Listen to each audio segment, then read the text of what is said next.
Bien, continuando luego de haber visto la red de valores, ¿sí? Vamos a hablar acerca del string, que es un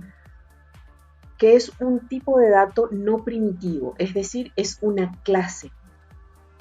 Un dato primitivo habíamos visto de que es un dato que no está compuesto por otros, un dato simple en otros términos. Sin embargo, la clase string que nos permite manejar cadenas de caracteres dentro de Java no es un dato tipo primitivo. Bien, ¿cómo podemos almacenar una cadena de caracteres dentro de Java? Tenemos que nombrar la clase string, a continuación poner el nombre de, del objeto, ¿sí? Esto es una clase, el nombre del objeto igual al valor, donde mi nombre, y acá está lo que les acabo de decir, es un objeto, es decir, una instancia o un ejemplar de la clase string. Habíamos dicho también que la instancia o el ejemplar es un copy-paste, es una copia idéntica de la clase, ¿sí? Si yo digo mi-nombre, ¿sí? Es un objeto de la clase string. Por lo tanto, todos los métodos que tenga la clase string van a estar disponibles para este objeto que se llama mi-nombre. Hablando de métodos, los métodos más utilizados de la clase string para la manipulación de cadenas de texto son el len, abre y cierra paréntesis, es un método, devuelve la longitud de la cadena de caracteres. Cuando queremos saber cuántas letras tiene esta cadena de caracteres, utilizamos o pedimos al método len que nos devuelva ese valor. Retorna justamente un valor entero, numérico entero. Entonces, si mi nombre es un objeto de la clase string, es una instancia, es un ejemplar de la clase string, por lo tanto, el método len va a estar disponible para este objeto que se llama mi nombre. Lo mismo que el charat, que devuelve la posición de un carácter dentro de una cadena. Las posiciones se comienzan a contar en cero. Entonces, si tenemos, por ejemplo, esta palabra, tipo, ¿sí? El charat 0 va a corresponder a la letra T. El charat 1 va a corresponder a la letra I. El charat 2 va a corresponder a la letra P. Y el charat 3 va a corresponder a la letra O. Esto nos sirve para saber, por ejemplo, primero conocemos la extensión de una cadena de caracteres y dependiendo del valor que obtengamos aquí, podemos conocer con qué letra comienza, con qué letra termina, cuáles son las letras intermedias, etc. Seguimos con el substring X e Y que devuelve una subcadena dentro de una cadena, siendo el X el carácter a partir del cual se extrae la subcadena e Y el carácter en la cual se finaliza la extracción. Si nosotros queremos sacar fragmentos dentro de una cadena de caracteres bastante larga, compleja, entonces podemos utilizar el método substring para eso. Después tenemos otros dos que son el equals y el equals ignore case. Cuando nosotros utilizamos este método, nos devuelve un valor de tipo boolean, es decir, un valor de tipo lógico que puede ser true o false, verdadero o falso. ¿Dependiendo de qué? Dependiendo de la comparación entre que si son iguales o no las cadenas de caracteres presentadas, ¿sí? Entonces, el equals distingue mayúsculas de minúsculas. Es decir, si yo escribo la palabra Juan, todo con mayúscula, y la comparo con el equals, ¿sí? Con un Juan que el primero es con mayúscula y el siguiente es con minúscula, el valor que me va a retornar este método es falso. ¿Por qué? Porque me va a decir de que no son iguales las cadenas de caracteres. En cambio, si utilizo el método equals ignore case, no tiene una distinción de las mayúsculas y minúsculas, sino que no importa con el mismo ejemplo que había puesto, Juan todo con mayúscula y Juan la primera letra, la J con mayúscula y el resto con minúscula, este método me devuelve, el equals ignore case, me va a devolver un valor de tipo true o verdadero porque va a decir de que ambas cadenas son iguales.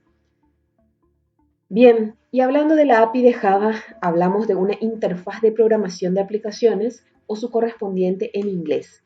El día de ayer hicimos una primera aproximación al entorno de la API. Les había sugerido que se descarguen esa librería a modo de tenerla sin la necesidad de estar conectados a Internet.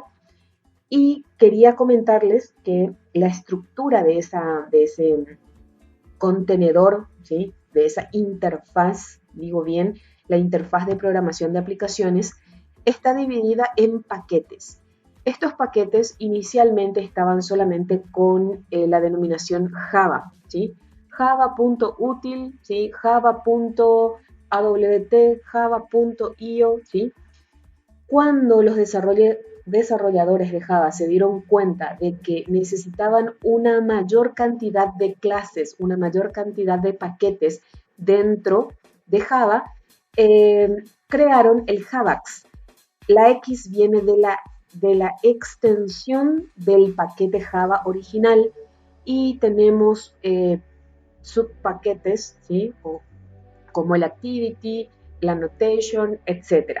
Entonces, eso es para saber de que los paquetes tienen una serie de paquetes nuevamente dentro de ellos y van formando una especie de directorio que mientras mayor sea, más larga sea la cadena, y eso vamos a hablar después de la cadena de herencia, más especializada es la clase. ¿Por qué?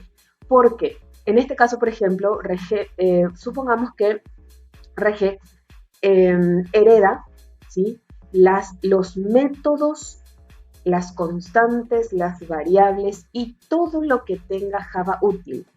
Java útil hereda todo lo que esté dentro de Java, ¿sí? Y así sucesivamente. La cadena de herencia, ¿sí?, va pasando a las clases inferiores. Por eso es que Java no tiene tantos recursos como, por ejemplo, el Java útil, que además de sus propios recursos, ha heredado de Java, ¿sí?, del nivel superior. Y también Java útil no tiene tantos recursos disponibles como java.util.regex. ¿Por qué? Porque además de los recursos propios de regex, también hereda las librerías, los métodos que tenga Java útil y al mismo tiempo hereda todo lo que vino de Java, ¿sí? Esa es la cadena de herencia. Mientras más baja sea el nivel, más especializada es la clase. Y este es el entorno que nosotros vimos el día de ayer. El que yo tengo es el Standard Edition 7. Pueden descargar, seguramente que ahora estará disponible el 9.1. Pero esta es la interfaz del 7. No ha surgido grandes modificaciones, pero por ahí podría ser. Si nos fijamos en la parte superior izquierda tenemos todos los paquetes y aquí justamente está el java.applet, el java.awt, ¿sí? Los paquetes Java. Más abajo están el paquete Javax con sus respectivas clases. Debajo de esta pequeña ventana tenemos otra en donde tenemos todas las clases, ¿sí? Lo que esté en cursiva, esto es un método abstracto, ¿sí? Y lo que no es un método simple, ¿sí? Después vamos a ver la diferencia entre unos y otros. Muchos son interfaces también. Estas clases abstractas son interfaces también. Y del lado derecho nos sale todo lo que sean los métodos que contenga la clase que nosotros tildamos. Seleccionamos una clase y del otro lado tenemos los detalles. Bien, vamos a ver y vamos a hablar justamente de la entrada y salida de datos en Java, que se da a través de lo que nosotros conocemos como IGU, ¿sí? O también pueden encontrar con el nombre de GUI, que sería en inglés. IGU, interfaz gráfica de usuario. Estas IGU nos permiten tener modos de ingreso de datos. La primera clase que nosotros vamos a ver es la clase Scanner. esta clase Scanner, dependiendo de lo que nosotros queremos ingresar, vamos a utilizar el método nextLine, nextInt o nextDouble, escritos así como están aquí. Si queremos ingresar un valor de tipo carácter, vamos a utilizar el método nextLine. Si queremos ingresar un valor de tipo numérico entero, vamos a utilizar el nextInt. Y si queremos ingresar un valor de tipo numérico pero decimal, vamos a utilizar, aquí está mal escrito, next, tiene que ser, está transpuesto, la T y la X, nextDouble, ¿sí? Entonces, vamos a ir a la interfaz del Eclipse, ¿sí? Y vamos a ir a nuestro proyecto, que es lenguaje 1. Dentro de la carpeta SRC está nuestro paquete por defecto que se llama Default Packet. Le vamos a dar un clic derecho, vamos a seleccionar el New y vamos a seleccionar nuevamente Class. Quisiera que se fijen que acá dice Source Folder, es el origen de la carpeta en la cual estamos trabajando, que se llama lenguaje 1 y la subcarpeta es el SRC. Aquí le vamos a dar un nombre a la clase que vamos a crear. Manipula cadenas, por ejemplo, ¿sí? Vamos a hablar acerca de la clase string, ¿sí? Y vamos a pedirle que nos genere el método public static void main. Habíamos hablado de que este método permite que se ejecute la clase que nosotros creamos. Si no está construido el método main, no se va a ejecutar. Es decir, una clase no siempre se ejecuta, no siempre se visualiza. Muchas veces las clases lo que hacen es realizar algún tipo de cálculos, de actualizaciones, pero no muestran valores para el usuario. O sea, no hay una interfaz que nos permita ver cómo está funcionando, pero sí está corriendo por debajo, solemos decir, para realizar los cálculos correspondientes. En este caso, vamos a darle vamos a tildar esto para que nos construya el método main y le vamos a dar finalizar. Una vez que le dan finalizar, y yo ya adelanté esto para hacerlo un poco más rápido, van a tener ustedes la clase principal, ¿sí? Que se llama manipula cadenas, ¿sí? Y van a tener su método main creado. Después de eso vamos a empezar a utilizar por primera vez la clase string.